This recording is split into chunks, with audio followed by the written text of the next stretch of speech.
Hello everyone, welcome back my YouTube channel SP भ्लगमा तपाईँहरूलाई स्वागत छ होइन। आज चाहिँ हामी ड्याडी किचन रेस्टुरेन्टमा चाहिँ आएको छौँ।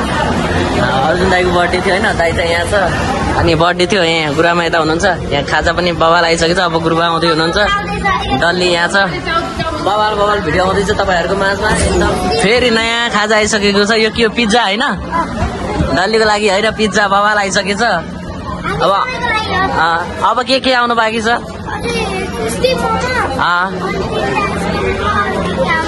ल बवाल होइन।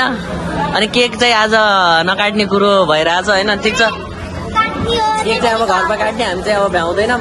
अब यहाँ जे छ तपाईँहरूलाई देखाउँछु, एकदम गुड होइन। यहाँ उता बवाल छ नि त होइन, बर्थडे बोय यता छ। पोखराको चिम्लीढुङ्गामा रहेको ड्याडी किचनमा सबैजना आइदिनु होला, एकदम बवाल रहेछ यहाँ। म चाहिँ फर्स्ट टाइम आएको, तर यहाँको हेर्दा चाहिँ एकदम बवाल गुड छ। डल्लु कस्तो छ? यसको ब्रान्च बिरौटामा छ। यसको ब्रान्च चाहिँ बिरौटामा छ। यो चाहिँ यहाँ नयाँ खोलेको अरे, मैले चाहिँ भर्खर जानकारी पाएको छु। त्यही यसको नाम के अरे डल्लु? गुड, त्यही राखिदिनु है। बवाल ल दामी बवाल दामी खानेकुरा आइरहेको छ साथीहरू। खानेकुरा आयो गाइज। ऊ त्यो पुन्टेले पनि खाइरहेको छ यी होइन, पुन्टेले पनि खाइरहेको छ। यो डल्लुको लागि स्पेसल खानेकुरा आइसकेको छ। सबै एकै ठाउँमा राखेर हेर्दाखेरि चाहिँ यस्तो बवाल देखेछ है साथीहरू। त्यो चाहिँ खान लागिसकेपछि होइन।